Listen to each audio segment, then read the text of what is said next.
Hey guys, I'm back for my Raw review. I don't have very long to do a video today because I've got to go out this afternoon. I've got to go to because obviously I said a couple weeks ago that I was having my hair cut and going to the dentist, but I had to cancel that because right after I finished recording the video I was really ill, which was annoying, so I had to cancel it. So I'm doing it today, but I'm going to the doctor's as well. So a really fun afternoon I have ahead of me. But so obviously I have got to get all this uploaded and edited and everything before lunchtime, so this is why my video is not going to be very long. I didn't really enjoy Raw that much this week, which is annoying because it's been so good lately, but this week I just thought that it was just ugh, after all the good work they've done, it just completely was let down this week. So CM Punk comes out at the start, he says he still doesn't believe Triple H and Kevin Nash. He wants Kevin Nash to come out and face him like a man. Kevin Nash comes out and he says, that he, can do whatever he wants, whenever he wants. And he says that Triple H did CM Punk a favour by separating them last week and changing the match so that, because he would kill CM Punk or something. Triple H then comes out and Nash tells Triple H to get rid of Punk, but Triple H says that, normally he would be inclined to kind of do that and listen to Kevin Nash, but because he's been lying to him so much, that he's not going to do that, and he's seen the CCTV evidence of, who actually sent the text message, and after all the suspense, they were building up, and I was like, oh, this is going to be really cool, and then it was it was you, Kevin Nash, and I was like, what? Kevin Nash went and sent a text message to himself. That is what we've been waiting to find out, and it was Kevin Nash the whole time. That was such a letdown, honestly. I mean, that just made me completely not care about that storyline anymore. At least make it, might have a bit of interest if it was, Stephanie did it, tension between Triple H and Stephanie then, but just to actually just be Kevin Nash was so boring. And then Triple H then carried on and fired Nash. And it was just what was the whole point of that, So, we waited for ages to find out who it was, and it was Kevin Nash.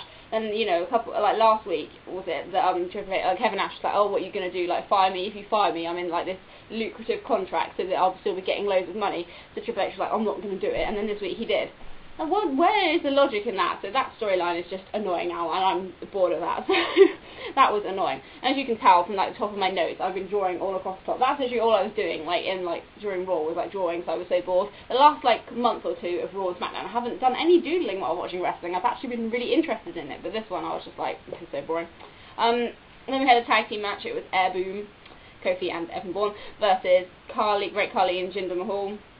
It wasn't actually too bad of a match, considering it had Khali and Jinder Mahal in it. Not that it was good by any means, but, it didn't drag too long. Khali accidentally chopped Jinder Mahal, which allows Evan to hit the airborne for the win. So that was that. Then we had Eve versus Beth Phoenix in a match to determine the number one contender for the Divas title. And this is kind of where the commentary started to go really annoying, because they had Kelly and Natalya on commentary in this match, and they were literally just, kind of yelling at each other. Natalya was completely slagging off Kelly, calling her a hussy and all this kind of stuff. And it was what? So basically, they were shouting so much at you that all you could really focus on was what they were saying. So the match literally happened and was over, and it was oh, what? Okay, I completely missed that. Basically, Beth won with the Glam Slam, so she's obviously number one contender still, is going to face Kelly at Night of Champions. But that's the thing. Commentary lately is really what is annoying me, because commentary is meant to kind of aid the experience, if you know what I mean. Obviously you're watching the wrestling and the commentators are supposed to kind of talk a bit about what's going on, give a little bit of opinion on this stuff, but generally it's just to kind of allow you to kind of watch wrestling.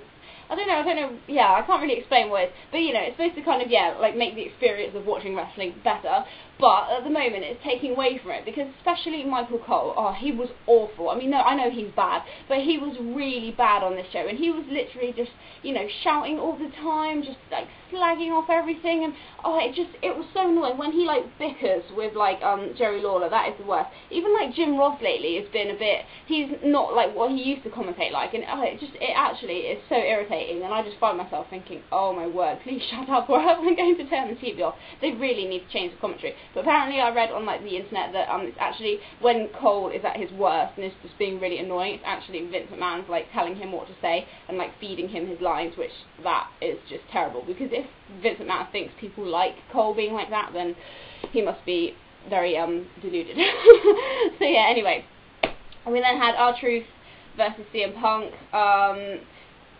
Before the match though, Miz he's with R-Truth on the outside, but they make a match between them and Kofi and Evan at Night of Champions, so that should be a decent match anyway. Hopefully, that'll make the tag division a little bit more interesting. If Miz and R-Truth are just crazy. R-Truth like I said, he is funny. He has like absolutely no idea. I can't remember what. Oh, because Miz was talking about like that he'd had an epiphany, and you have to watch it. I can't explain it and make it sound as funny as it actually was. You just have to watch that little segment. It was actually quite funny. This was kind of very decent match. That's the thing. R-Truth is really good as a heel and he's really funny, but his wrestling skills aren't that great. So even really good wrestlers who have matches with him aren't that good. So like CM Punk. Basically, like CM Punk's match with Miz was good last week, but this one wasn't as good just because R-Truth hasn't got the real wrestling ability like the others have. But anyway, Punk wins with the GTS. Triple H comes out, and Triple H changes the match at Night of Champions to a no DQ match, and he says that he will hurt Punk and that, you know, if he doesn't get all his frustration out during the match, then he might fire Punk afterwards. But then Punk was like, oh, well, you get your condition, I get mine. If you lose, you resign as COO of WWE.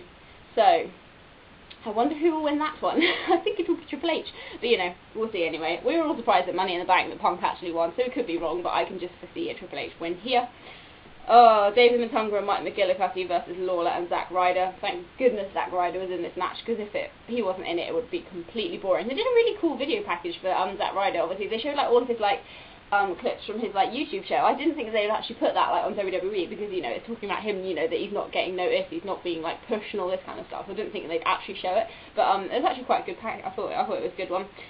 Ryder basically gets the win on David Matunga. Hurrah! So hopefully, you know, Ryder will now have more time on TV than David Matunga and McGillicuddy, because they feel stuck. Randy Orton versus Heath Slater. Heath Slater just needs to go. He's just like ultimate jobber. His music is awful. It sounds like some kind of hillbilly music. I'm serious. I couldn't think what the word I was trying to think of when I was describing it last time. It honestly sounds like music like a hillbilly character would come out to.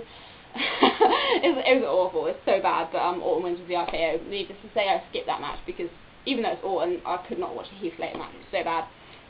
Then we have I was thinking, God, I haven't even had, like, you know, Cena in a match yet, and there's only like 20 minutes left. But then, you know, it was John Cena comes out. He, you know, basically he predicts that, you know, Rodriguez is going to come out, and then he's going to, you know, announce Alberto's going to come out in a car, blah blah. So obviously that does happen, because, you know, that is how Alberto's entrance goes. So well done, Cena, for predicting that. You are so clever. Not. He says he's basically trying to protect Cena for Night of Champions by, like, the fact that he wasn't there last week, so he's, you know, protecting him so he doesn't get hurt, but he says he can't protect them from everybody else. So, because during the show he's been talking to different people and trying to get them to, like, you know, attack Cena, but obviously Swagger, Ziggler, Christian and Wade Barrett come out and start attacking Cena, but then Alex Riley, Sheamus and John Morrison come out to help Cena. So then Teddy Long comes out like he always does and sets up tag team matches. I swear he just loves making, you know, 6 to 8 man tag team matches, because that's what he seems to do, like, every week on SmackDown. But yeah, so that was an 8-man match. I didn't watch it. I was like, I can't be bothered. Just because I think the commentators annoyed me so much. The whole of Raw had been pretty, like, rubbish.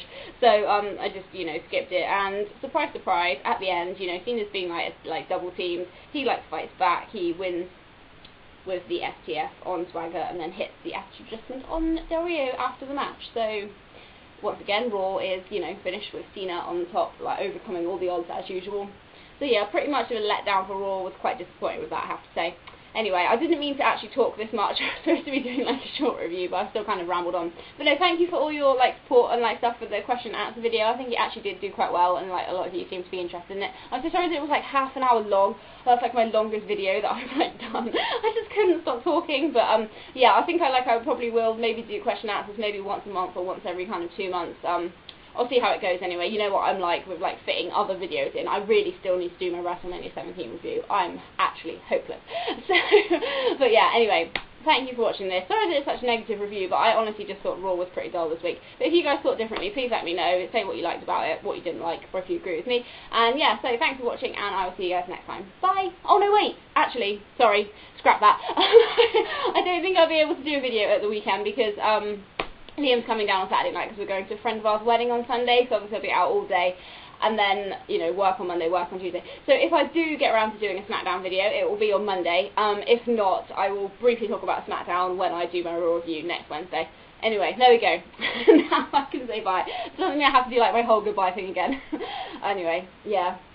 I'm really strange, you should know this now. But yeah, anyway, so I really am going. So thanks for watching, and I'll see you guys next time. Bye!